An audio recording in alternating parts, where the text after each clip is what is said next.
Right में जाते हैं तो आपको मिलेगी चित्रकूट और सामने साइड जाते हो प्रयागराज। सतना से डायरेक्ट जाते हैं तो 4.5 घंटे आपको बनाना है, तो सेंटर पॉइंट है।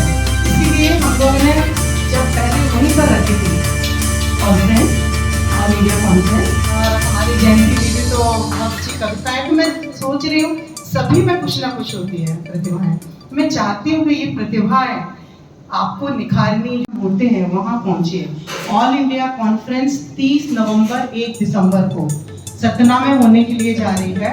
एक्चुअल में होनी थी पहले खजुराहो, चूंकि खजुराहो जो है वो हमारा सतना जो है वो सेंटर राइट में जाते हैं तो आपको मिलेगी चित्रकूट और सामने साइड जाते हो प्रयागराज।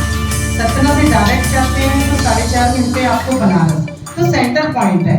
इसीलिए हम लोगों ने जब पहले वहीं पर रखी थी conference, all India conference, deposit हमारा जमा है वो रिटर्न नहीं होने वाला है, लेकिन उसके बाद भी हम लोगों ने सबकी सुविधाओं को देखते हुए उसको सेंटर पॉइंट सतना है चूंकि वहां पर रखी है। तो मैं चाहती हूँ कि आप लोग जरूर इस कार्यक्रम का हिस्सा बनिए। बहुत ही शानदार, देखिए 22 डिस्ट्रिक्ट बन चुके हैं।